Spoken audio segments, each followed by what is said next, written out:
sort priorities. We have so many circumstances, so many situations demanding our attention every day that we really need to get on top of this whole subject of sorting priorities. I made a bit of a list, and of course it's not an exhaustive list, it's just a simple list of some of the things that you might need to prioritise. And so I'll just run through them. Quality time with God, but then that involves worship, prayer, reading the Word, so there's time involved there. Quality time with family, study, job, friends, church services, church-related meetings, sports, TV, internet, preparation for ministry, reading, regular chores, good works, helping someone out, time out to go for a walk, to think and dream, sleeping, eating. If we don't prioritise these things, we're going to be in trouble. If we don't have a plan, we're going to find that we just run out of time. And yet everyone has the same 24 hours every day. So it's wonderful to make the decision to serve the Lord and make Him top priority in your life. But for many of us, there are countless distractions. And so we need to make decisions about how we're going to use our time.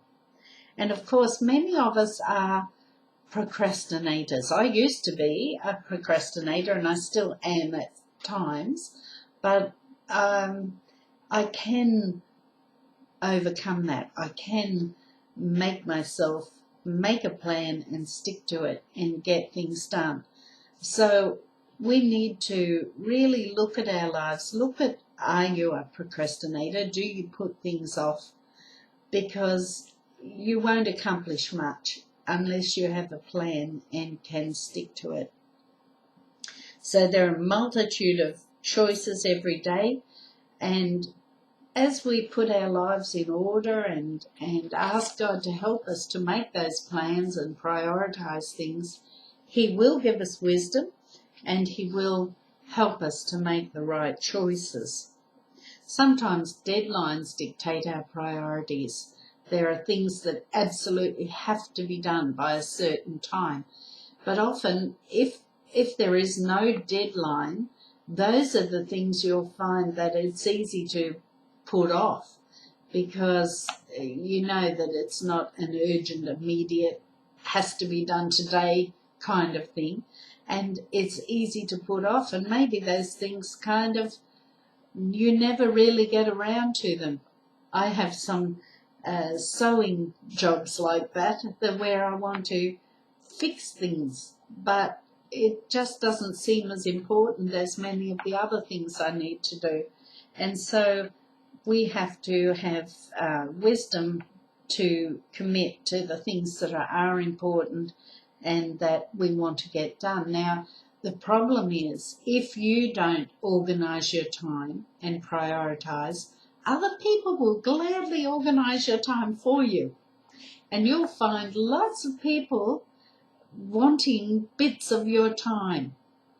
Now, that may be fine. If you're a mother, of course, that happens all the time.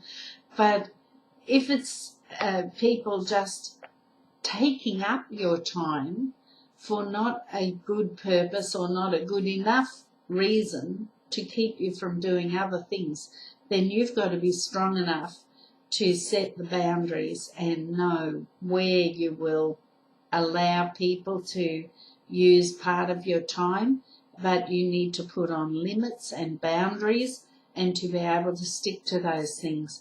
And just be aware that if people are suffering from personality disorders or have some mental issues, and there are many people like that, then they will be time wasters, and you will need to be very careful, be gracious, but be careful about setting boundaries of how you use your time.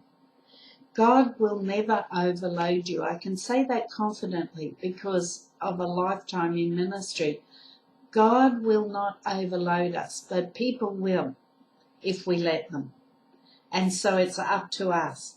We need to be seeking the Lord to know exactly what He wants us to do and not allow other people to dictate to us what they think we must do.